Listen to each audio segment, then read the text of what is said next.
This is a dangerous groups that we're dealing with now.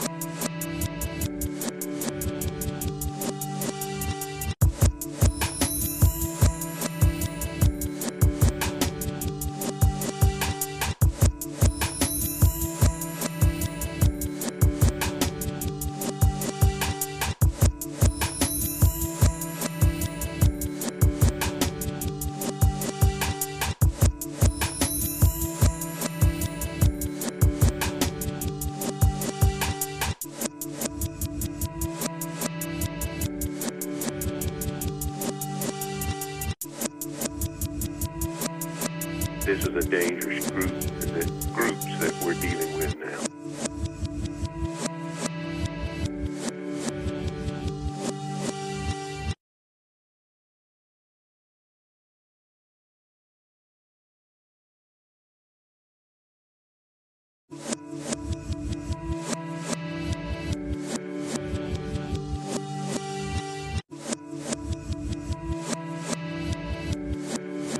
This is a dangerous groups that we're dealing with now.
This is a dangerous groups that we're dealing with now.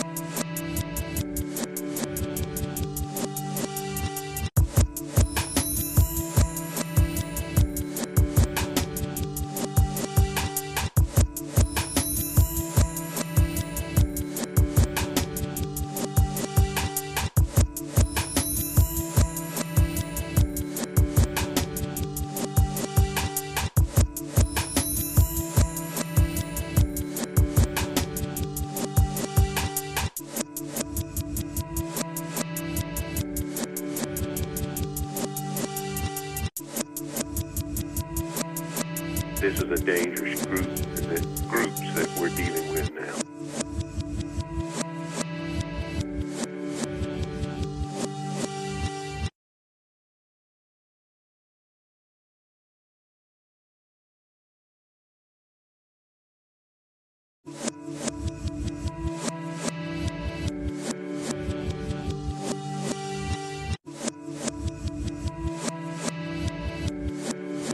This is a dangerous groups that we're dealing with now.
What's up, 24/7 Buff Pandemonium? What's up, Mafia?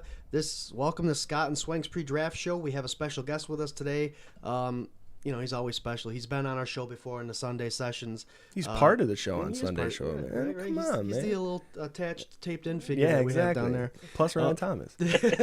Welcome to the show, Ryan Thomas. What up, buddy? It's been a little while since we've seen you. Can you tell us what you've been doing in the last 2-3 months? Yeah, it's been a little bit, guys. I missed you guys, as well as, of course, Sunday sessions.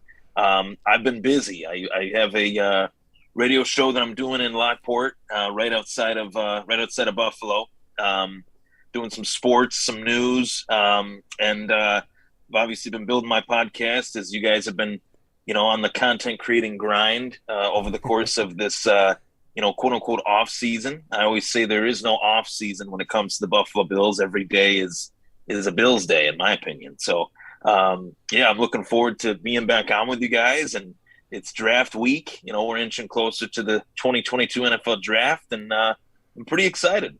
'Tis the season. 'Tis the season on the horizon. Indeed, man. 'Tis the season indeed. So those of you that have been watching our pre-draft show, for the first couple weeks, we picked a couple players to highlight, and then quickly after free agency started taking over, we tapped into let's make it a little more realistic and stop addressing all these other positions and go after cornerback. Yes, yeah. And then last week we obviously did our 8 picks in the 7 rounds, and we decided this week we're actually going to see how good we are at picking the first full round. Yeah. Yeah. So that's what we're going to do, guys. 32 picks total. 24 teams are picking.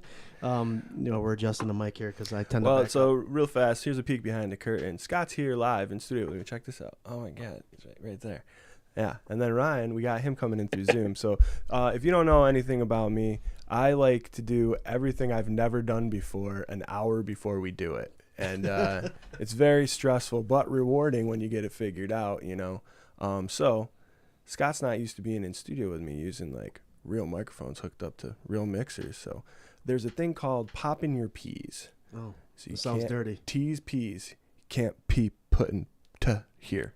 Okay, gotcha. Yeah, so if we do a little of that there, and then you kind of go up over the top of it. There you go. How's that sound? A little better? I think that sounds beautiful. Oh, there you go. Anyway, we got John's here. We got Mike Voigt. We got Paul Rossi, the donator extraordinaire, contributing to our inebriation on draft night. We got Dennis Alexander. We got Rob Mullen. What time does the 11 a.m. podcast start? We had some tech difficulties. Shortly. Let's see. Oh, there's Buffalo Spartans here. What's up, Buffalo Spartans? Sweet. We got Robbie from Let's Talk 716 Sports. There you And go. then Patrick Hughes says, "Come on, Scott, it's a mic, not an ice cream cone." There you go. You're right. Patrick, you want to produce the show, man? I promised Swank I wouldn't lick it. Don't lick it too hard. All right. Yeah. Because we don't want to pop the peas. Yeah. All right. What you're doing? What I'm doing right now. I know, right? How do you not pop You the gotta peas? lower it and then go over top of it. Lower and go over top of it. Yeah. So like this. There you go. Okay. Let's try not to pop those peas. See right there? You didn't do it. That Awesome. was good. It's Nice. good. I tried hard, that one. Here, drink more of this. So this is really going to throw it in there, guys. We used the PFF mock draft simulator last week, and we're going to do the same thing this week. Yeah. We love it because it's very easy to maneuver through, and when it comes up to the pick, you can actually highlight the player. It says a little bit about them, and if there's a highlight video, we can show you. And which is awesome. And Fandemonium Mafia, if you want to join in, I know we're picking other 24 teams here, but feel free to guesstimate with us. Figure out who. Okay, you guys get ready to start this? You ready, Ryan? You got your list? Yeah, definitely ready. I got it all in front of me. All right, and what we're going to do is we're actually going to use this list to see how accurate we are come April 28th for our draft show. Starts at 7. Same forums, Twitter, YouTube, Facebook. Are we on Twitch? We're on Twitch right now, yeah. Awesome. So we're gonna be using all those forums, guys, and we'll see how accurate our list is. We'll probably get the first 5 right and then fall downhill afterwards. So I'm using PFF. You see here, I picked all the teams, and we're gonna go just one round, or else it'd take forever and a day. Word. But first, I want to mention Sweet. congratulations to David Casenberry, the next right guard, it looks like, for the Buffalo Bills. They just signed him off free agency a couple days ago, which for some people it throws their whole mock draft in a loop because a lot of people were picking an offensive lineman in the first round. So that actually, 2 Titan guards, a run efficiency offense, they just brought their guards over to Buffalo. So, Ryan, real quick before we get started, what do you think that means to the Bills and Ken Dorsey's offense? Well, I think kind of to what you just alluded to, I think Roger Saffold as well as Kissenberry coming over from Tennessee, we should see more of a running style offense. Obviously not fully a running offense. We know where our strengths are based on these last 2 seasons, but I also think the addition of O.J. Howard will actually help their run game in terms of he's more of a well-rounded tight end. Knox is more of a receiving tight end. Whereas O.J. Howard, that big body, he can block pretty well, he can catch pretty well. I just think the whole front for the Buffalo Bills on both sides of the ball should be very formidable in 2022. Aaron Kromer, the new offensive line coach for the Buffalo Bills, he has to be smiling ear to ear with some of the reinforcements that they've brought in. It'll be exciting. Yeah. It'll be exciting to see what kind of offense we're looking at here come preseason because we'd still have those 3 games, which is awesome. So you guys ready to get started?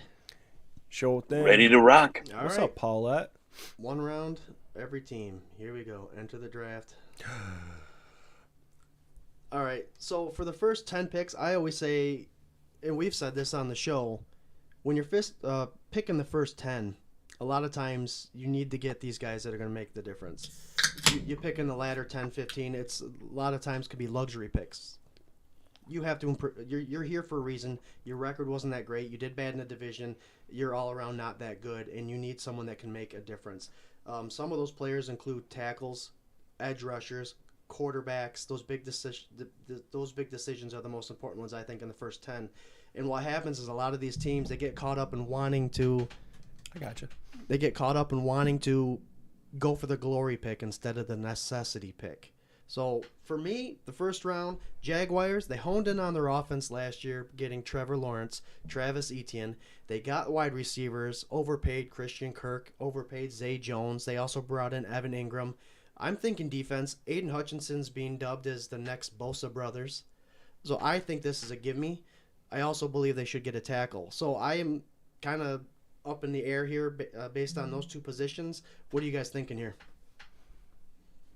I mean, I'm right with you. I think defense. I think they've invested pretty heavy in their offense, so I think you got to kind of balance out the scales here. Yes, you needed weapons for Trevor Lawrence. You tried to do that. You just overpaid for a bunch of wide receiver 3s, in my opinion. But some guys that can catch the ball. I don't know. I think getting a little stouter on defense is probably the way to go. All right, I'll try not to get long-winded here because we have 32 picks to go. And if we spend 15 minutes on each one, this is a long show. So we'll try to keep it 2 to 3 minutes, if that, for pick. What are you thinking, Ryan? First pick, first round. I'm thinking Aiden Hutchinson. I'd say he's a lock to be the first overall pick. The only other player that I would throw out there as a first overall pick possibility would be Travon Walker out of Georgia. Whichever, I think this draft, not to give away the second pick, but I think this draft, the top 2 picks should both be pass rushers, whether it's Aiden Hutchinson or Travon Walker. I like both of those guys at first or second overall. Depending on which pass rusher Jacksonville takes, Detroit should take the next one, whether it's Walker that goes first, Hutchinson goes second, Aiden Hutchinson goes first, Walker will go second. That's just how I see it. So, but I think Aiden Hutchinson is a little bit better out of the 2. As you mentioned, highly compared to the Bosa brothers, and he's a player that could be that impact guy from day one. So I'm going to go Aiden Hutchinson on this one. Is that 3 A's for Hutchinson? I think so. We got Rob Mullen weighing in on Walker, saying Walker's moving up on everyone's board right now. Kind of address that, but I think we got 3 A's. Okay. Get the Hutch. All right, Hutchinson's off the board. Get the Hutch. Now we have the Detroit Lions at pick number 2. PFF's a little bit behind. I did do a little research and did find out that they really didn't change the need on these things. But the Lions, again, are falling into a situation. They have the 2nd and 32nd pick. They need a wide receiver, a corner, and I believe an offensive lineman. And what happens here is, as the Detroit Lions, you have to decide if the cornerback position at 2 is that big of a difference in cornerback position at 32. Yeah. Compared to the difference in tackles between 2 and 32. And I would think, me, as Detroit, the smart move would be tackle, offensive tackle. But I'm guessing they're going to go defensive back. Personally, I have no faith in Goff whatsoever. So I guess, shoring up that line to protect him and give him a little more time. I just don't think that he'll do anything with the time. So I think actually they should address their quarterback before really investing heavily in the line. They only signed him for 1 year, right? Yeah. So, but yeah, I think they're going corner as well. Now, Ryan, you alluded to the defensive line. Do you think they're going that way? I would, and you mentioned Travon Walker moving up draft boards. Actually, I saw that as a comment. The smart pick would be Travon Walker, but we know it as well as anyone. Detroit is going to Detroit. And I think that could mean the possibility of them taking a quarterback, not a corner or a tackle or a defensive end. This could be the pick that Malik Willis falls to or Kenny Pickett. If Detroit falls in love with either one of those guys and overanalyzes the situation, as they have many times over the years, I could see them being the first reach pick of the draft. But if they're smart, if they want to just stick to who's the most talented, who can be a day one contributor, who can shore up a position, I think it's got to be Travon Walker, the defensive end out of Georgia. So Travon Walker should be the pick, but don't be shocked if it's not. Again, and it's value, right? I mean, you're not going to find Travon Walker at pick 32, but you could find, even if you're going quarterback, you can find an equivalent, if not that far off, with a Ritter or a Pickett or someone later on in this 32nd pick. So I think Travon Walker, probably based on talent-wise at 2 and 32, would probably be the best bet. I also like their defensive end, Kayvon Thibodeau from Oregon. But right, what do you guys want to decide here? We're going defense?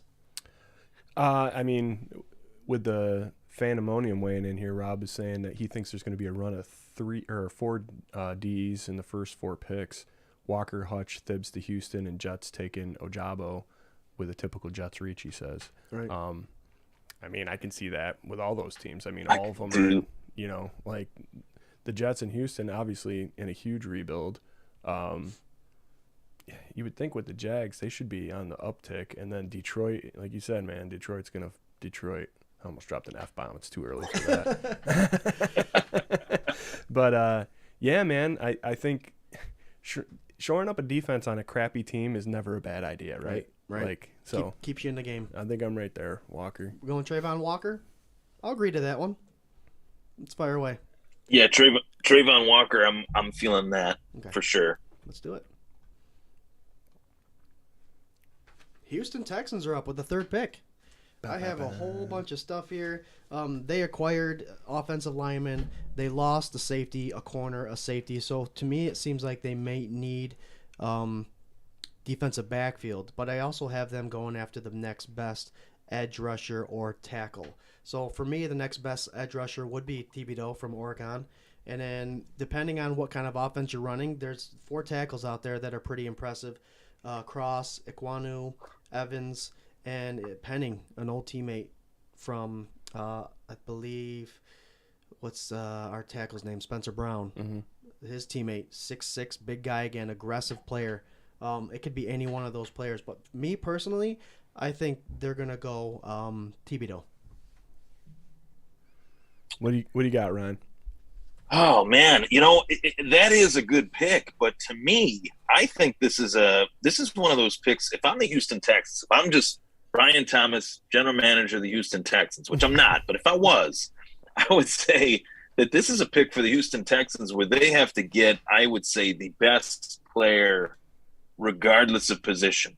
And if you're doing like a big board rather than a mock draft, you would have Ahmad Gardner, corner out of Cincinnati, is one of the best players in this draft, if not the best player in the draft. And with the Texans missing out on the top 2 pass rushers in the draft, according to this mock, with Hutchinson and Walker out, and picked, I think Ahmad Gardner would be the right pick here. He had a really great combine. He's somebody that I think in this league, you can never have too many corners, and the Texans really don't have any. So it's a good start to have one as good as Ahmad Gardner, 6'2", great size, great speed. I'm going to go Ahmad Gardner here for the pick with the Houston Texans. That's who I would take if I were the Texans at this pick. Now remember, they also lost 2 safeties, and Kyle Hamilton's still there from Notre Dame, and there Could be a possibility as well. There hasn't been a top 5 safety taken since Sean Taylor with Washington. Wow. So, what do you think, Swank? Oh, well, I wanted to address something in the comments quick. Patrick Hughes was asking if we were factoring in for trades. We're not, right? We're just going straight. Yeah. So just straight up. Just straight up. Tell me, is it gonna be you or me? Because that's how drafts work, right? There's never a trade in the first round. Never, not once. I can't even imagine a stud quarterback being traded for. Anyway, yeah, man. See, this is where I get hung up on mocks because my heart is like, I don't want him to go right here. I want him to wait till 7, so there's a possibility the Bills can trade up and get him. Gardner. You know, that's my dream pick right there. But I mean, it makes sense. And again, Texans, you know, dumpster fire, man. They need everything. Mm. So,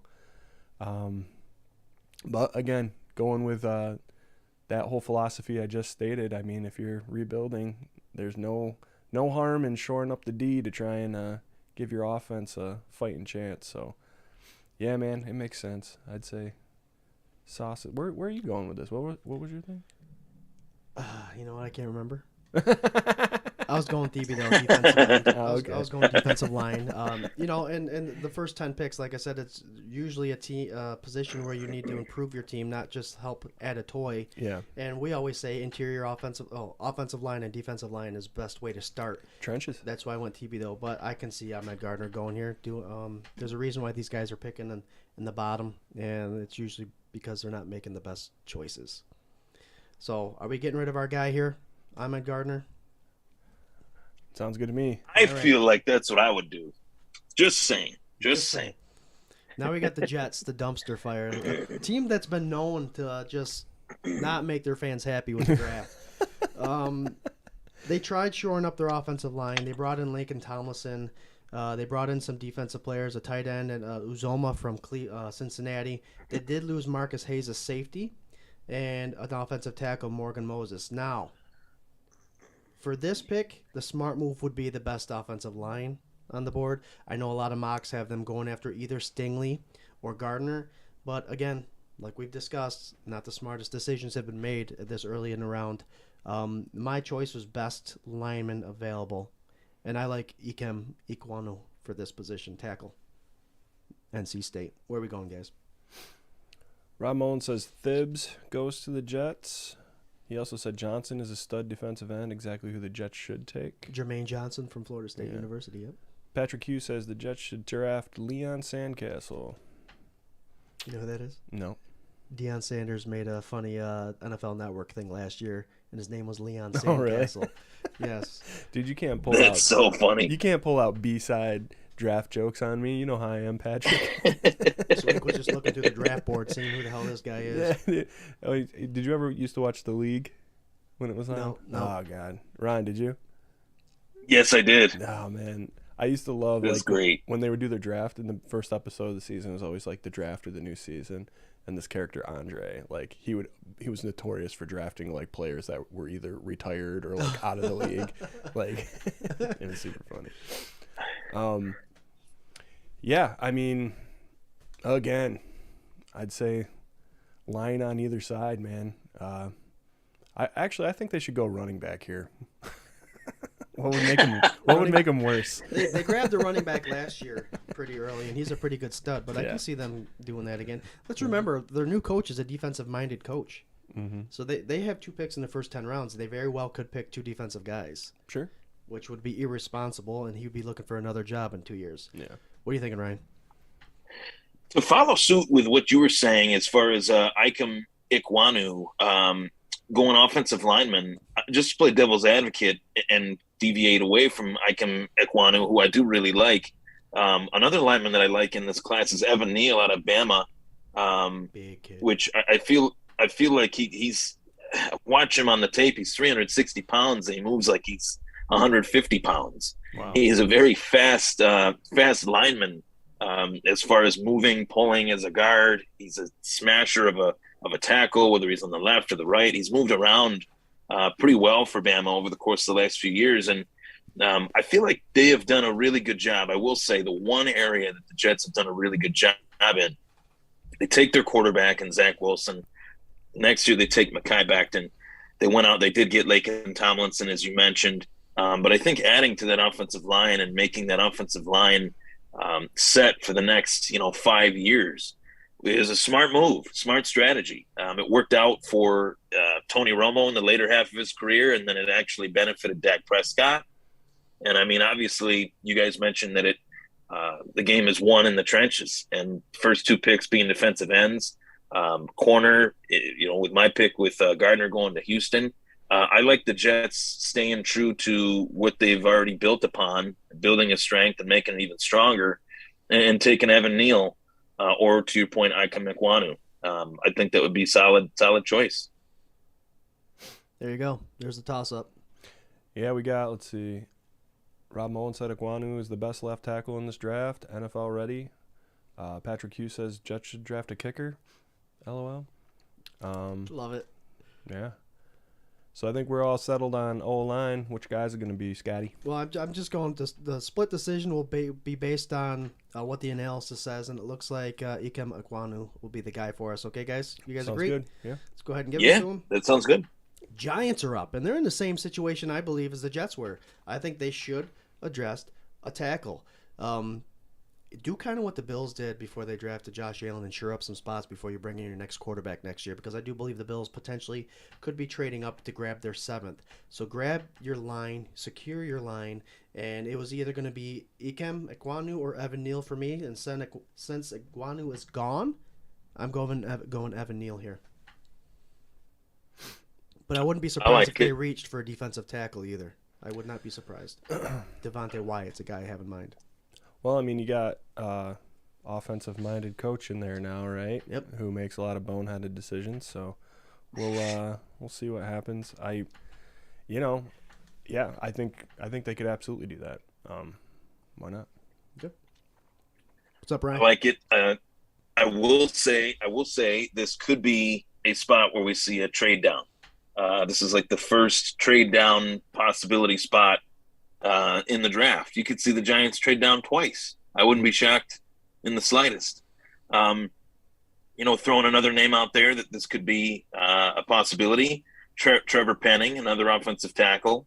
If Neal's gone, if Ekwonu is gone, Penning would make sense. So I feel like that could be a part. Trevor Penning. If I said Travis, my apologies. But that's I think we're on the same track here. Offensive line, if they do stay at 5 for the New York Giants.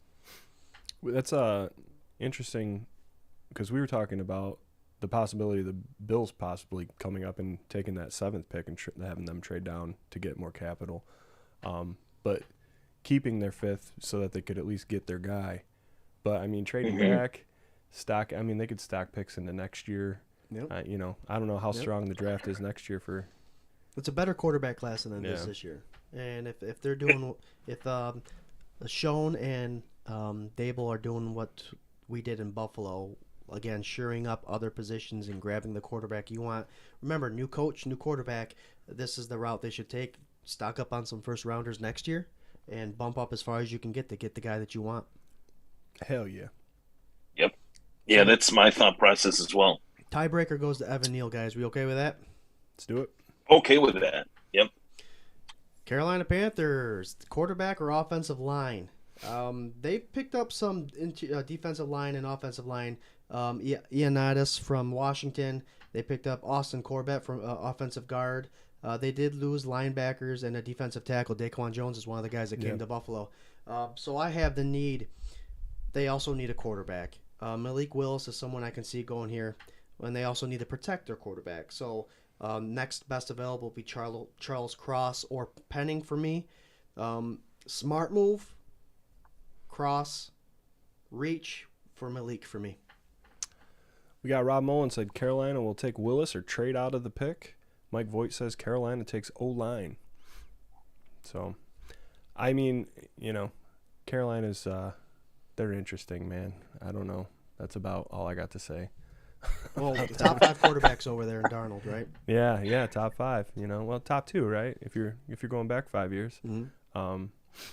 Yeah, I don't know. I think they could improve just about everywhere. And I kind of think that McCaffrey pick is coming back to haunt them. You know what I mean? Like, you put a lot into that guy, a lot of draft capital. I don't know. And it's just stagnant. Like, their whole team is stagnant. So, I don't know. I guess I kind of agree. I could see him reaching and going for the Willis deal and pissing off Darnold. And, That would make a lot of people angry. I don't know. So the bottom line here for PFF has Willis going in the 3rd round. So what are you thinking, Ryan? This is one of those situations in Carolina where I think now until draft night, we could be talking about a completely different topic, because I think with Carolina, they could go in a lot of different directions that do influence this pick.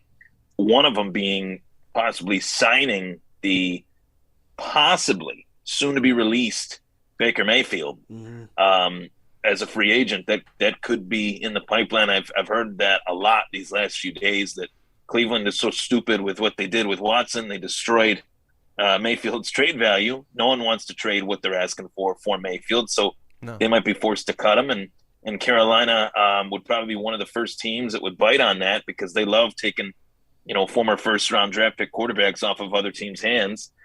They did it with Darnold, and they might do it again with Baker Mayfield. So if they do go that route, Rosen in there too, man. Just have a whole squad. Yeah, come on in, Rosen will play. Rosen will end up playing for every team but Buffalo by the time his career's over. So Malik Willis is a possibility. If that doesn't happen, Malik Willis is a possibility at least. And I think if they do go out and get Mayfield, maybe an offensive lineman, maybe a corner. But I would say more likely than not, Willis is probably going to be the pick here, just based on his ability. I mean, he is an athletic quarterback. He is a quarterback that does buy into the whole new age concepts of football, where he is extending plays. He can move. I know he's listed as a 3rd rounder, but if there's any team that has no idea what direction they need to go in, I would say it's Carolina. It seems like they're so uncertain over the quarterback situation. They just pour more gasoline on that fire. And Matt Rule is on borrowed time, I think, as an NFL head coach. If this doesn't go the right way, Carolina could be picking in the bottom 5, top 5, I should say, for a long time. Yep, there's a reason why they're here. It's because of not many smart decisions. You've got the best running back potentially in the league coming back. You've never protected your quarterback. That's why they bounced around a little bit. You brought in someone in Darnold that was beat up in New York, and now if you don't protect them, the smart move would be line. But instead of get a lineman, let's continue the trend, and let's get a quarterback that will also fall in the ranks over the next 2 years, and you're doing the same thing because you are picking top 5 again. I was going to go line, but we've had such a discussion. Malik Willis is the 22.9% pick here. So let's go ahead and take the first quarterback off the board. You guys okay with that? Yeah, man. I think that's a dumb call that they'll make. Remember, it's not who we pick. It's who I know. It's not always the and smartest. that's all. This is all just good for us, right? Yep, You just keep pushing Booth down, man. Keep pushing him down there. Yep. I'll say this really quick about Baker and Carolina, man. If Rule wants to save his job, the only smart thing to do would be to pick up Baker Mayfield. And I have no faith in Baker Mayfield, but he'll be playing with such a chip on his shoulder that he might give him enough spark to change the course of the tides just enough for him to limp along for another couple years. Right. So, I mean, I think that would be probably the only thing he could do. Giants are back on the board. I agree with that. Sorry, Ryan, go ahead. Oh, yeah, I agree with that. Anytime you can switch a quarterback, at least sooner rather than later, it'll extend his life. His leash will be a little bit longer as a head coach. Oh, yeah, you can solve that whole, Cleveland didn't use him right. He was misunderstood. Give me a couple more years. Give me a couple more years with him. I'll make him right. So the Giants went line with the 5th pick. I think they're going to draft back with this one. They'll give it to the Bills, I believe. I hope. But who knows? But I do think that's going to be draft capital for the Giants next year with this pick. But The fact that there's Thibodeau to edge rusher and a guy who I thought that they potentially can get with the 5th pick in Devontae Wyatt from Georgia, I think it's one of those two options for him. Shore up your trenches for the future. What are you guys thinking? I think they're actually going to go corner here, to be honest. Really? I think they have a great secondary, but I've heard so many legitimate people in the sports world say that James Bradbury is as good as gone. And he was a really good corner for them these last few years. He's one of the few bright spots that the team has had. And the guy that I like is Derek Stingley out of LSU. He had a great freshman year. Was one of those guys that, much like Trey White out of DBU LSU, he completely eliminated that side of the field for the opposition. He was one of the least targeted corners in college football in the SEC. Plus, he has size, but there is injury concerns with him. But I was gonna say, as you mentioned, the Giants. He's only played 10 games in the last 2 years. Right, there's major injury concerns, but the talent is definitely there. Whether the Giants take the chance on him is another question. Maybe this is a pick that maybe might not work for the Giants at 7, but if they move down in this draft, he's a really good fit based on the Bradbury news that James Bradbury could be traded possibly to Buffalo. Right. Yeah. I've heard that as well. So That would be great. very interesting, thoughts there on that one. Rob Mullen was saying that the Giants are shopping number 7. That's a big rumor that's been thrown around. He also said they want to dump Bradbury's contract first before the draft. If they can't, they'll trade or take DE, seeing they've wanted Epinesa. And Epinesa might be the trade too. Seventh 7th pick in Epinesa. Yeah. Hmm. Well, Bill's 25th. and I've said, for the last couple of years, I want this guy to just break out, and this is the year he's got to do it. But maybe you sell him down the river, and you get that 7th pick and do what you want at corner, or get Bradbury or whatever, man. I don't know. There's a lot of options here. Mm-hmm. I think Bean has been like a dormant volcano for the last couple of years, and he just wants to blow this draft up this year. And I can't wait. I hope so, man. Otherwise, we're gonna be so close there. the last 2 years. He's gonna do something crazy. I know it. Well, he's already been doing crazy stuff, but it's yeah. I don't know, Bradbury. That'd be great, man. To me, it's like almost not quite the same caliber, but it's almost like signing Stephon Diggs. Huh? Okay, so Grab we don't a have a proven first-round pick. It's that guy that's already been doing stuff. Mm-hmm. He hasn't had a good team to play on. I don't know. So I like it. Man, I have a really hard time seeing Dable going defense with those two, with either of these picks. I think that he's going to go something stupid like a wide receiver, or you know what I mean. A line, I could see a lineman, I guess, but I don't know. Another tackle? I'm going to default to you guys, whatever you guys think. Well, they just drafted their tackle, and yeah, I have a hard time. First time on the team drafting an offensive or defensive guy with these picks. I don't know. It's tough. And our next offensive guy on the list would be Jamison Williams, and I don't see them going after wide receiver. Didn't they just sign the guy from Detroit? Ryan, can you help me out here? Last year to one of the biggest. Kenny Galladay. Kenny Galladay. So yep. He was hurt though, wasn't he? Yeah, most of the season. But he was banged up. They have some wide receivers. I don't know. This one's a tough one. Ryan, Kadarius Toney is rumored to be on the trade block too. So that's a moving piece. Yeah. Ryan, what were you saying there? You pick. I'm thinking if it were up, maybe not up to me, I wouldn't go Stingley, but I think the safest pick based on everything we've said is Jermaine Johnson, a defensive end. Okay. And I know it's a defensive player, but the Giants haven't had a pass rush since they beat Tom Brady 15 years ago in a Super Bowl. So you think Jermaine, why not? You think Jermaine's a better defensive end than Kayvon Thibodeau? No.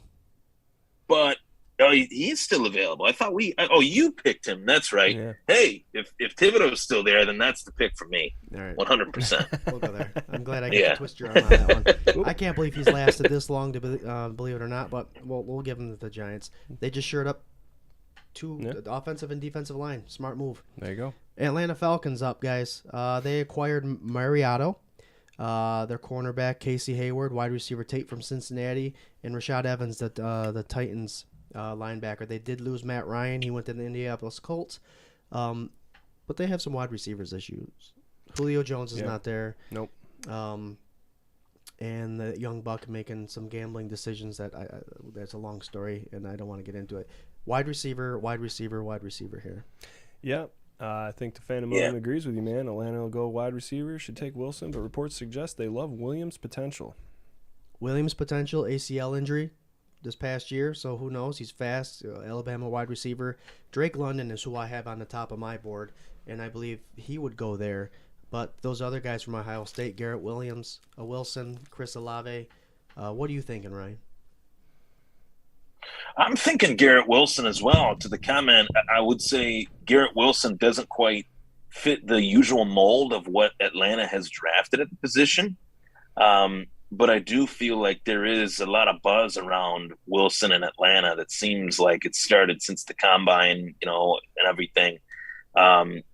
Smith is not a big Julio Jones body type. He's not a Roddy White. But I think he does have that ability to really take things open, spread things out.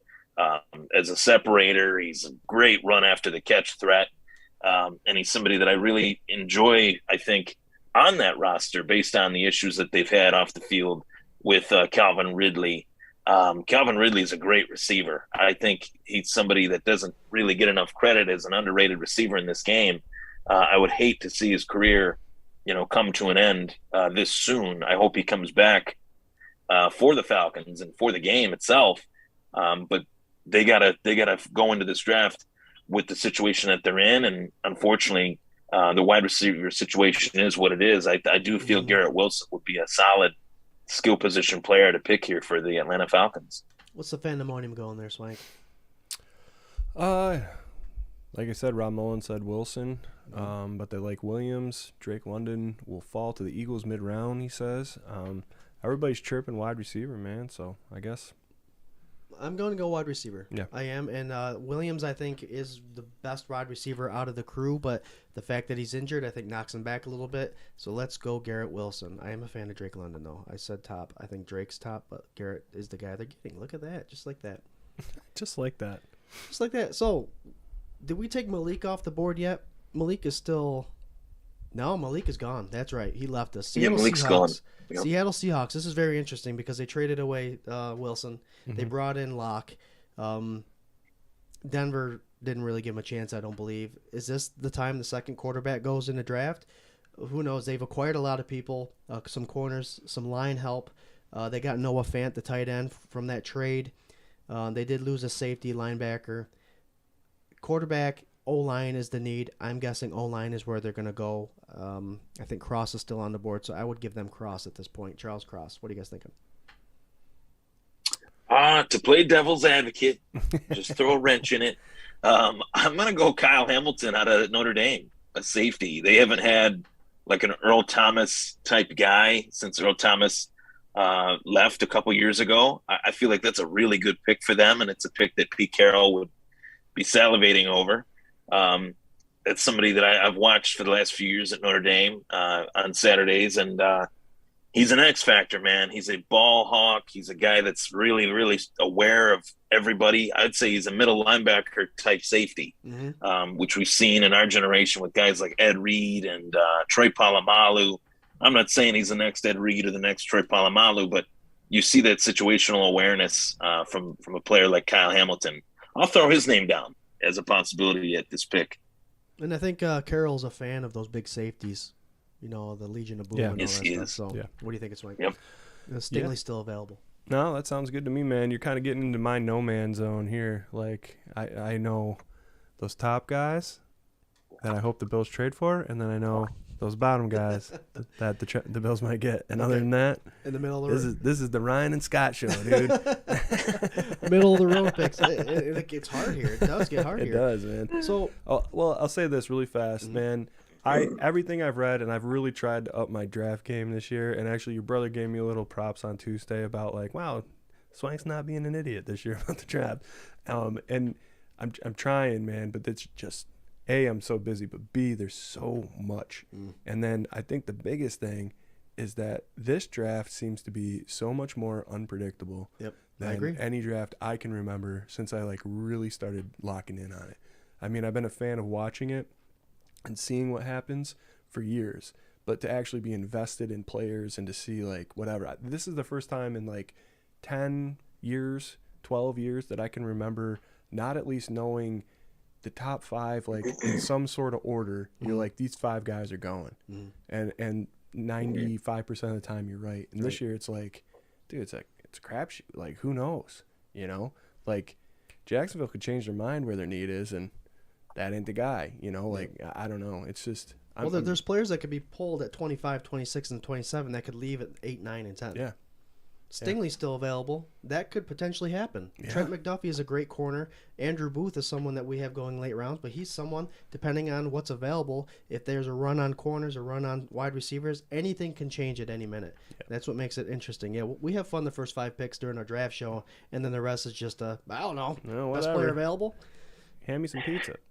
I like the Kyle Hamilton idea. I like the Derek Stingley idea. I can go with either one. Let's see what the analysis says here. Gardner, Stingley. I think Stingley works. Yeah, man. Stingley would work. Here's what I see, though. If I would say so. Stingley goes now, the Jets are going to get the next corner, and then you're going to see a run on corners, and we're not going to get the guy we want at 25. Son, I'm going to flip the table here, Ryan. I'm about to flip the table. This is my table, please. So we're going with Kyle Hamilton? Let's go Kyle Hamilton. I want to see this guy go in the top 10. I do. All right. This seems like a bias. This seems like a, this is a like Bills influence pick for the Seahawks. Save Bills' face, I think. Well, Seattle didn't address the safety position. They lost DJ Reed this year, and they haven't brought anybody back in. So I believe that this is potentially a guy that can play that linebacker position, 6'4", 220 pounds. I think it's a smart move. And he'll start right away. He'll be a day one starter. It's your world, boss. Jets are back on the clock. Fandemonium, let us know. AFC East rival, Jets are on the clock. We went offensive line, the smart move. I believe the next smart move would be defensive line because they did lose some defensive linemen. But I can see them seeing Stingley sitting there and going, grab that guy. We need the next Darrelle Revis. Well, Rob Mullen was reading your mind. He said Jets will likely take a wide receiver here, Williams, the pick, or address the lack of a decent CB with Stingley. Wide receiver's a good idea. They have Elijah Moore there, who's someone that could be potentially a great wide receiver. And then they got their rocks off by signing Barrios. Do you know that guy? No. Yep. Neither do. So Braxton Berrios. Braxton Berrios. There he is. I called him Cheerios. There's a cereal contract out for him later. But those are who they're excited about. They lost Jamison Crowder, maybe wide receiver. Maybe this is the time that London comes off the board. What you thinking there, Rye? I'm thinking Jameson Williams, man. I'm thinking that the Jets need, and it's not that London isn't an all-encompassing, well-rounded receiver. He definitely is. I just feel like Jameson Williams playing at that SEC level at Bama, playing against that top level. I feel like there is the draft evaluators, GMs, and all that stuff. They look at that and they say, this guy was playing against the cream of the crop competition, produced, and had a lot of really great moments. The Jets need a wide receiver bad. I think they need wide receivers just as much as any team, arguably in the NFL. Mm-hmm. Denzel Mims is I'm not seeing it. Elijah Moore, you mentioned, I do like him. But pretty much everybody else on that team, they lost Jamison Crowder. He's gone now. He came here. He came to Buffalo. Mm-hmm. So I think the Jets would be very smart to stay on the offensive side of the ball. I thought they'd maybe take an offensive lineman and now go with a wide receiver. I think Jameson Williams is the right pick. Nice. Right. Let's do it then. I'll tell you what Patrick Hughes says. He says, Scott, smart move from the Jets. Come on. It's just another pick, and they'll screw it up. That's what they do. Yeah, I hate to see them ruin a young guy's That's career. a fact. It is what it is. All right, There's Jameson literally Williams. 35-minute long YouTube videos of the Jets just making awful picks over the last 40 years. So 40? who knows what they're going to do. All right, J-Mo Williams is off the board. Go ahead, Swank. Real fast. Ryan, you got tickets to the Bandits? I got tickets to the Bisons. Oh, Bisons, my bad. Yeah, so, Bisons today. Yeah. Yeah, whenever if you gotta bail, you just let us know, all right? Because we're only on what pick? Yeah, for sure. 10. We got 22 more to go. We can speed it up a little bit. Yeah, whatever. Let's do I just rapid wanted to fire. put it up on, put it out there in the Yeah, universe. The top 10 We takes can a rapid little bit fire, of time. yeah. Let's do rapid fire until we get up to the Bills pick. Sure. So I'll just throw out a little bit of information. Washington Commanders are picking at 11. They brought in Wentz. They brought in a guard from Jacksonville, Norwell, for a little protection, but they also lost some of their defensive players and defensive linemen. I think they need a cornerback or linebacker. They could also use a wide receiver running next to Terry McLaurin there. But best available wide receiver, I believe, should go here. They could also go after Devin Lloyd, the best linebacker, with that stout defensive line that they have. I think another, beside Bostic, I think we could get a pretty dangerous linebacker crew back there too. So, Ryan, I'm going best wide receiver, Drake London. Who you going? I would completely agree. I think Drake London would be the next pick here. Back-to-back wide receivers at a 10 and 11. I think it makes a lot of sense. The jury is still out on Carson Wentz. I know there's a lot of people that are very divided on Carson Wentz. For a very long time. 50% think he's good. 50% think he's a bust. But what we do know, what we can unanimously agree on, this is Carson Wentz's last opportunity to be a starting quarterback in this league. There's no doubt about it. Not many people get as many chances as he has.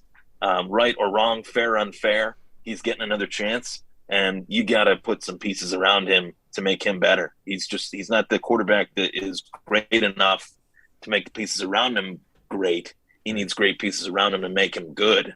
So Drake London, I think, is the pick. There you go. We got him. Minnesota's on the clock. This is kind of they honed in their defense. They brought in our guy Harrison Phillips. They brought in Jordan Hicks from Chicago, and they brought in Zadarius Smith from Green Bay. So they're honing in on their defense. I think the reason they're doing that is because they're going to go offense here. But I don't know where. I think offensive line could help them out with Cook in their running game. I'm going Charles Cross here, there, Ryan. I like that pick. I like that pick for them. They're going to be in the middle of a big rebuild, I think, pretty soon here, post the era that is the Kirk Cousins era, or lack thereof. So I'd say Cross. I'd say Cross would be a good pick here. The analysis has 4 corners out of the 6, but I don't see them doing that. Trent McDuffie could be possible too here. I was about to say Trent McDuffie, a corner. That's a possibility. So we're going to go Cross? Yeah, we'll go Cross. Let's go Cross. And what's going to start happening here? You're either going to have a run on corners or run on wide receivers, which will tell a story later in the round for the Buffalo Bills. Houston Texans, man, I tell you, they on their needs list is basically everything. So are they going? I think they're pretty good. They're done. Are they going best player available? They have Derek Stingley still there. I don't know where they're going here. I think they're going to go Stingley. I'd say Stingley, or they go wide receiver and they take the second wideout from OSU, Chris Olave. I could see that. Okay, you're right. They did already grab Ahmed Gardner from us, didn't they? Ahmed Gardner. They did. Yeah, let's go wide receiver. I agree. I forgot that they took him already. Next best wide receiver, Olave, you said? There he is. Yeah, Chris Olave. That's a pretty cool name. We'll give Mills some weapons. Baltimore. Defensive needs, I have best D-line available, whether it's Karlaftis from Purdue, and I know down here will be a couple more. Let me see here. Baltimore's always going after defense. Jermaine Johnson's still available, and then all these other guys aren't projected till after the second round, but I can see them getting this edge rusher, Karlaftis. What are you thinking? I love Karlaftis. I would say this would be a great pick for the Ravens. He literally exudes being a Baltimore Raven. He's a violent football player. Back to the days of Ray Lewis and Ed Reed. I want to see some face masks get cracked and shellacked. George Karlaftis would be the guy to do that, I think, for the Ravens. I love this pick, actually, for Baltimore. Good pick. That's why they grabbed him. Now, the Eagles have the next 2 out of the next 4. Linebacker, defensive back. You could always give Hurts a little more cushion with the wide receiver position. But this, I would, as if I were the Eagles here, best player available in those two positions, linebacker or wide receiver. I'm thinking Devin Lloyd here would be good for them. Devin Lloyd, I think by far is the best linebacker in the draft, and is somebody that I think definitely will be an immediate producer. Playing devil's advocate, Jordan Davis, defensive tackle that was listed to Buffalo for quite a while. He's moved up draft boards a little bit. I could see him getting picked here, but I like the pick of Devin Lloyd a lot. I feel like he's a solid linebacker in this class, as solid as it gets. There you go. What's the Pandemonium think, guys? Ravens take the big guy from Georgia. We're going too rapid fire for them. They're a little behind right now. There you go. Well, that big guy, Patrick Hughes from Georgia, is that Jordan Davis kid. Huge guy. Everything I've read on him, his film shows a lot, but his weight control and his commitment, I think, have been issues. I've seen it written, and anytime someone writes it, even if it's not the truth, it's still in your mind that he's not a very committed player. And I hate that knock on anybody because you never know. But that could potentially move him down the board a little bit. Let's go Devin Lloyd here, linebacker. Saints. Boom, boom, boom. Dun, dun, dun. Dun, dun, dun. What are you thinking for the Saints, Ryan? I think this is where the Saints take Kenny Pickett, a quarterback out of Pittsburgh. This pick was obtained from the Eagles, and it was obtained from the Eagles for a reason. They don't make trades like this often, and when they do, they're trading up to get a skill position player, whether it's quarterback or a pass rusher like Marcus Davenport. I see Kenny Pickett being the pick here for the New Orleans Saints in the post-Drew Brees era. Jameis Winston is not it. I don't think he ever has been. I will say Pickett is that type of accurate passer with nice size, and he had a great 2021. I don't care about all this small hand stuff. I think it's a little bit over analytical. They measured his hands and they were like the size of a 7-year-old, and everyone was freaking out. I'm moving on from that. I think being that he'd go to the Saints, it's a great spot for him. It's a super dome team, warm weather division for the most part.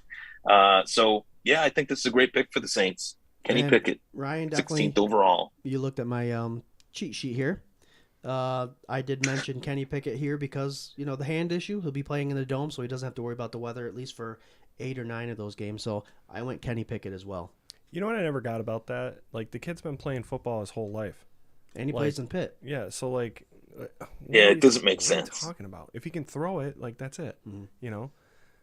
Was he been playing with Nerf balls, like mini balls the whole time? Right. They don't check the balls quite as often as they did Tom Brady's to see if they're deflated at all. So I'm going Kenny Pickett too. I also have the Steelers going after him, but he's clearly not making it that far this round. Not in this draft. Los Angeles Chargers. Nope. And it's crazy that they're picking here at 17 because I think, honestly, they are top 3, top 4 team in the AFC for me. And I think the one thing that'll put them over the edge, they grabbed the lineman last year, a tackle, and they're going to grab the nastiest lineman left in this draft in Penning. That's where I'm going. I think that'll turn this offense into a nasty offense. This guy right here. Yeah, and I think you're looking at my cheat sheet because that's who I have. They did cut the often injured Brian Bulaga, and he hasn't been replaced yet. So why not? Massive size, great athleticism. Justin Herbert is the real deal. And you put another big piece around him as far as an offensive lineman. You can put Trevor Penning anywhere, but left or right side, you're good with Trevor Penning. Love it. Here we go. Let's get Penning. The Eagles are back. I said linebacker or defensive back. They went linebacker last time, so I'm going defensive back now. And the fact that Stingley's still available, one of the top 2 corners in the league, I think that'd be a smart move for them. I can't believe he made it this far in this. I do too. I'm shocked he made it this far as well, but I think the injury concerns, like I mentioned earlier, are real. He's played only a handful of games in a couple years, but I feel like the ability for guys to get through injuries nowadays in comparison to even 5-10 years ago is second to none. I mean, the rehabilitation process, Scott knows a thing or two about that with the art of massage. You know, you can get rid of a lot of ninks and kinks in the body. Jared, So Ryan, that's Jared. Yeah, that's Jared. Jared, oh, it is That's Jared. okay. They look a little together. It's We're okay. twins. We look alike. But either way, you guys would agree with me on that. Oh, yeah. Just a couple injuries here and there, but I think Derek Stingley. You sleep on a guy like that for too long, he'll make you pay for it. So I like that pick there for the Eagles. They got him. And look who's back on the board. The Saints. It's middle of the way. They got their quarterback. Are they giving him – what are they going to give him here? How are they going to help him out? I say offensive line. You can't go wrong with offensive line, and the fact that this Bernard Raymond is still available, I'm going him right now. Yeah, I like Bernard Raymond. I like Tyler Smith here too as well out of Tulsa. Mm-hmm. That's another dude that is just so – there's so many athletic offensive linemen. It's I think Penei Sewell kind of – ushered in this new era of these athletic linemen that can just move really, really quickly for their size. Either one. Teron Armstead's gone. He went to Miami. So I feel like Tyler Smith or the lineman that you mentioned would be likely at that pick. All right, so the split decision here goes to Bernard. I like that name. Okay. Sounds like a I tackle dig it. name. Steelers. Now, this is an interesting pick. Roethlisberger. Yeah. Poor guy. I feel bad for him. Yeah. It is what it is, right? It is what it is. It's interesting. I know Mitch went there, and, we just recently mentioned a couple weeks ago the passing of Haskins, and he would have been there. Mm-hmm. And so I think a lot has changed since Haskins has passed to where I think quarterback might be addressed here. I also believe that they should hone in on their offensive line. So I have either Sam Howell or I had that Tulsa tackle there, Ryan. What are you thinking? Excuse me. I'm actually going with Tyler Linderbaum, the first center off the board, going back to the days of the late, great Mike Webster, the Pittsburgh Steelers. I think Tyler Linderbaum, their offensive line in Pittsburgh is horrible. Much to your, sentiments towards Big Ben. The fact that he played as long as he did behind the last few years of the Pittsburgh Steelers offensive line, it's amazing, to be honest with you. That's an achievement in and of itself. So I think lying here, any of those names, Tyler Linderbaum is a guy that I really like, though, and I think he could be the next great center in the NFL for many years to come. So that's how I see it. Man, interior offensive line, they got Najee Harris from Alabama last year. So you've got that running back you've invested into. So interior offensive line, and Linderbaum can also play guard. So right, boom, let's do it. Fire it up. Patriots are going to pick Bomb Trady. I'm not sure, quarterback from Michigan. Bomb Trady. From Michigan State. From Michigan State. There you go. Not the Wolverines. Mac Jones is the answer there, right? I think they need some wide receiver help. They brought in Devontae Parker from Miami. They honed in their defense a little bit. Mac Wilson from Cleveland, Terrence Mitchell, and Malcolm Butler, the corners. So interior defensive line, I think they should go here, to be honest with you. I think they're going to go there, but I think they need, honestly, another wide receiver. Man, I like those. I do like those thoughts. Of course, I think it could possibly be a player that I really like out of this draft, and his name is Daxton Hill. He's a corner/safety, versatile player that could intrigue the likes of the evil scientist, Emperor Palpatine, Bill Belichick, in terms of what he likes on his team. He's recruiting another member of the Sith to the higher ranks of the Sith. Yeah. So Daxton Hill could be it for me, but I definitely like your thoughts on what they need. But I feel like Daxton Hill, actually, I thought he could potentially go in the top 15. So this would be a little bit of a fall for him. He's coming up in the ranks pretty quick. And Michigan, they have Ojaba. They also had Aiden Hutchinson. Their defense is the top 15 in NCAA, so they have a very stout defense, which can throw you off a little bit because when you have a defense that good, they may complement each other so well that you hide their kind of flaws. So sometimes if you get some of these guys that aren't is talented on a not talented team. It shows. Yeah. So that's always the risk you take with a lot of these players. I have potentially 4 defensive players going in the first round for Michigan. So, so are we going corner here then? I feel like that's a good move. Stephon Gilmore's no longer there. I like it. Okay. Daxton Hill. Fire it up. J.C. Jackson's gone too. He went to Chargers. He is, yes. So we're going what?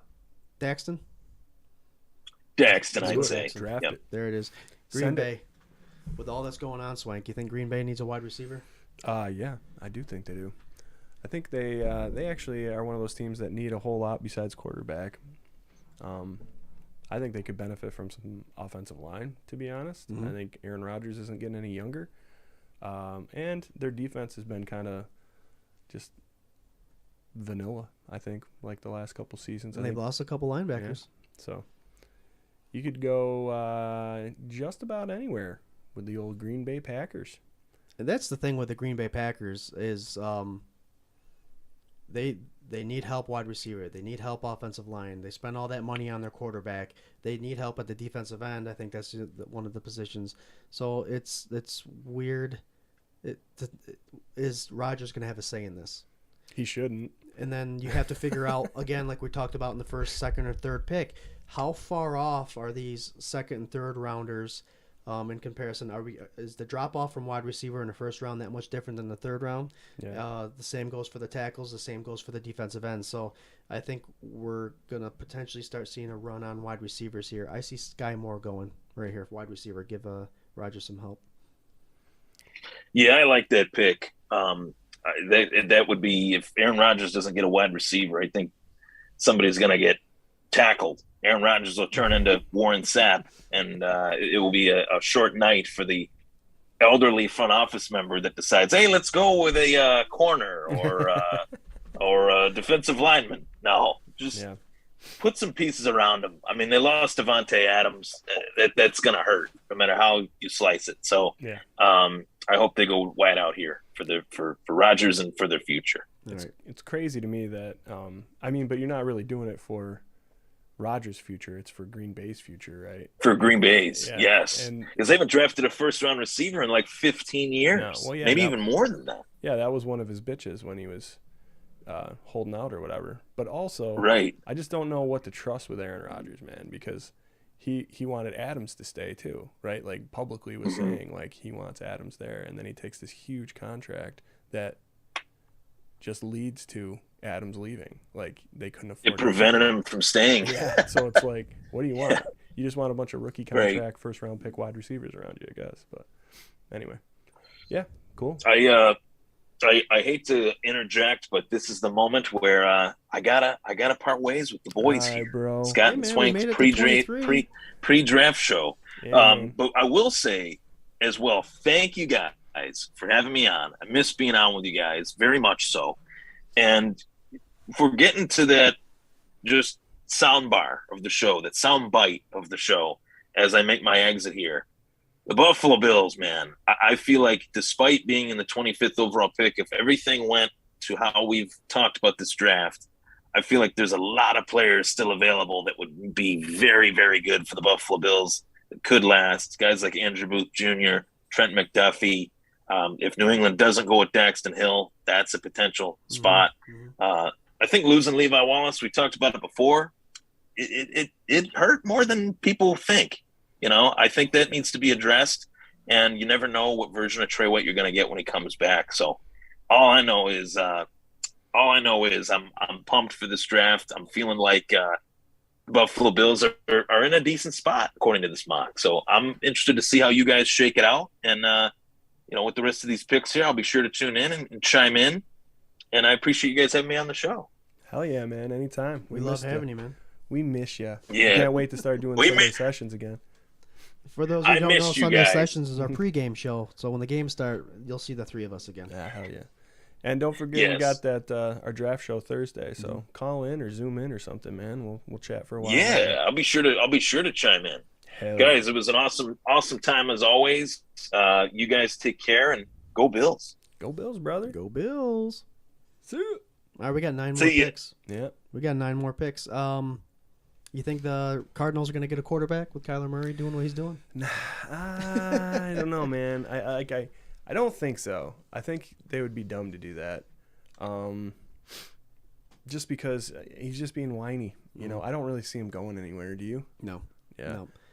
No.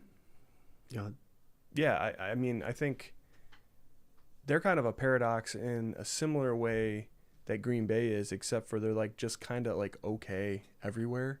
You know what I mean?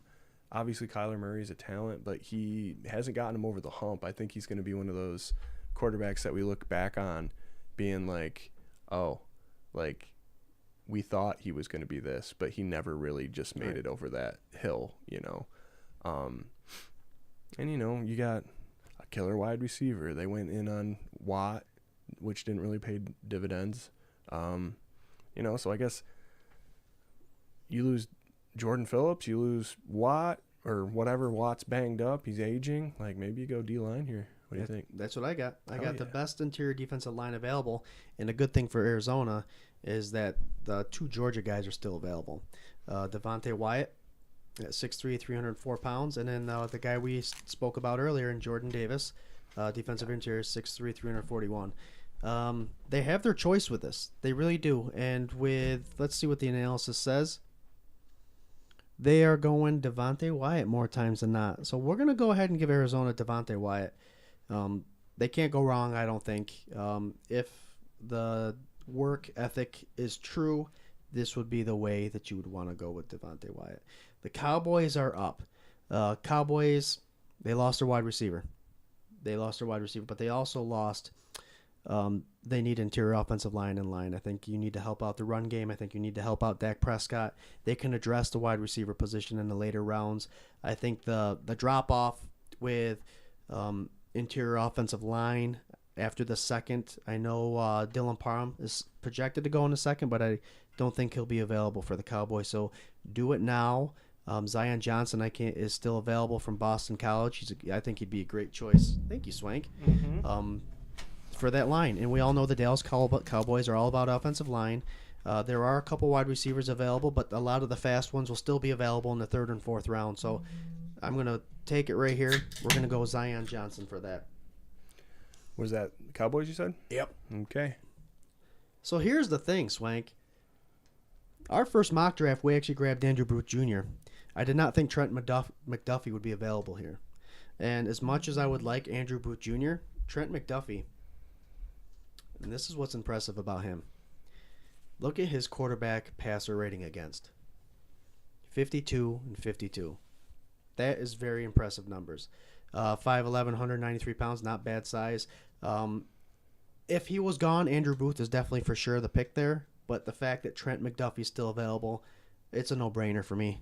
I'm going Trent. Let's do it. We need that CB. CB do. All right. Here's the Titans.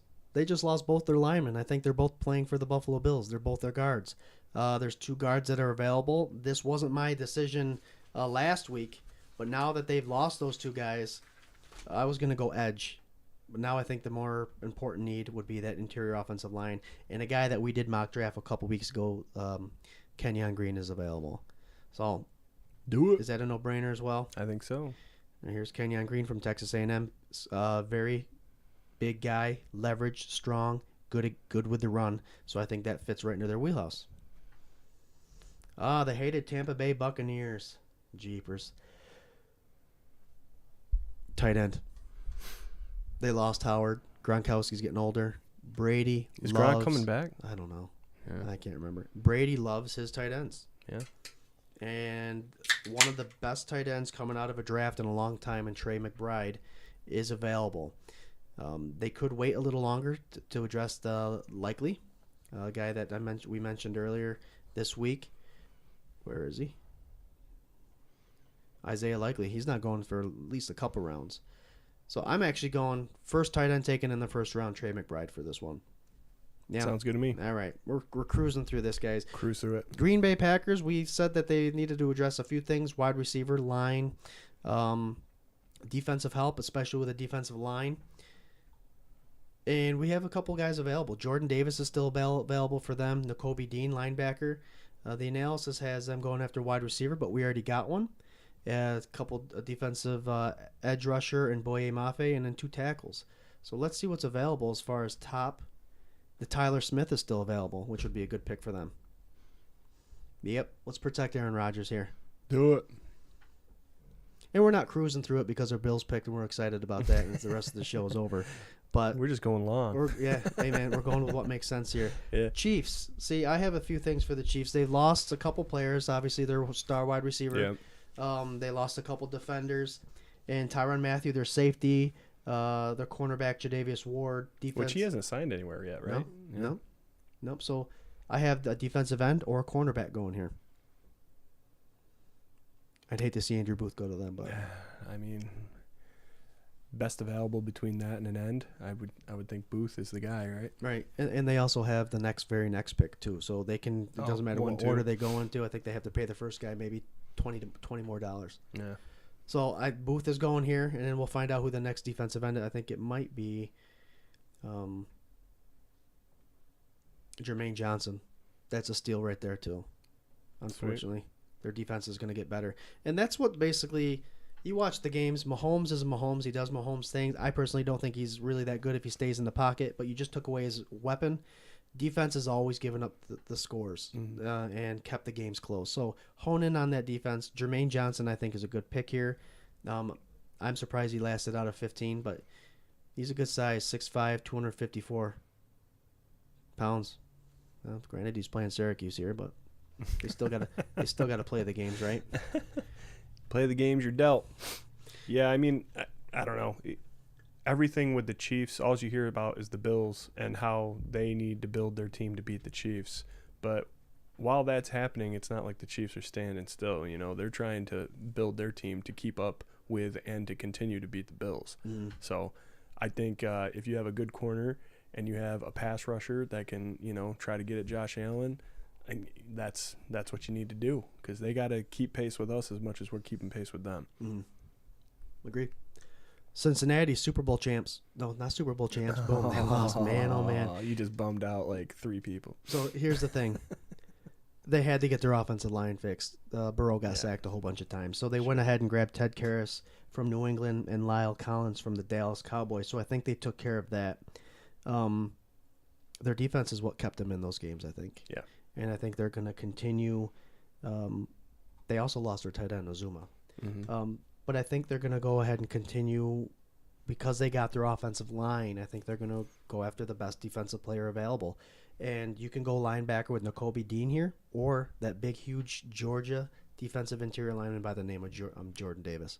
I think this is a good move for them that he's still available there. Do it. So let's do it. Yeah, Burrow needed protection. He sure did, and that was scary to watch. And the fact that he was able to stay in those games is because of the defense. All right, guys, we're back to our second pick of the NFL draft. I'm kidding. Lions are back up. Lions are back up at 32. What did we give them before, Swank? Defensive lineman. Okay. So this is where they get their quarterback. They can get a linebacker. Nakobe Dean is still available. I had a 32nd pick. I wrote down here in big letters, wide receiver help for Goff. George Pickens is the next guy in line from Georgia, but you can't go wrong with either 3 of these guys either. Look at all these Georgia guys still left. Yeah. Linebacker, defensive interior, safety, or a wide receiver. I think they should get a wide receiver. What do we give him? Interior line, defensive line?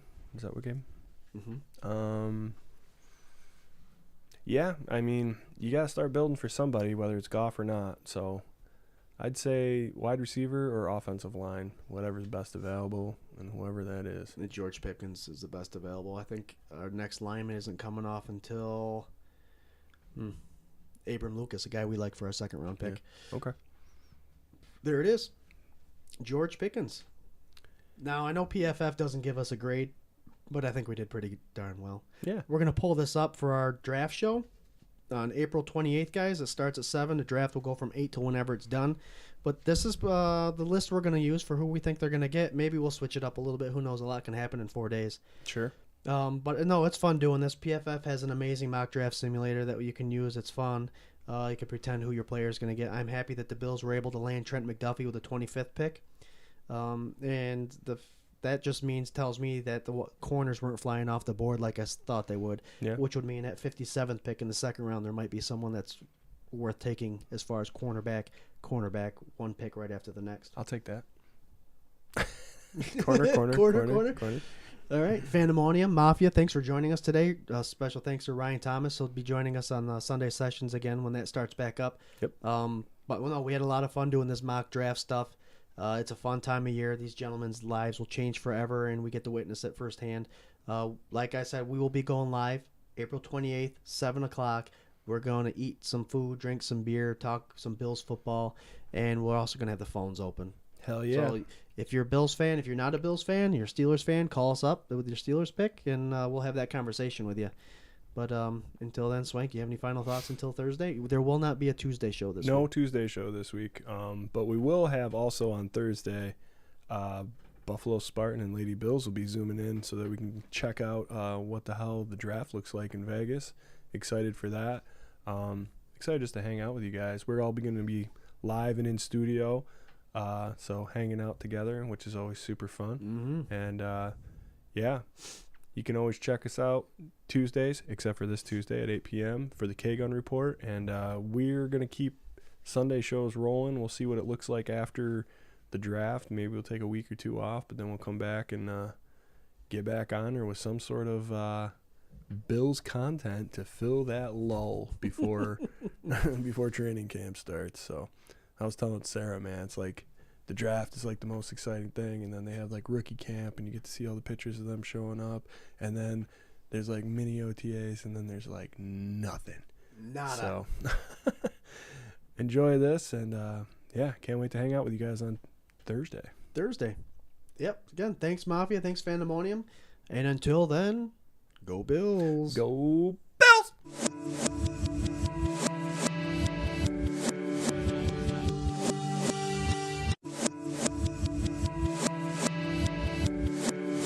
This is a dangerous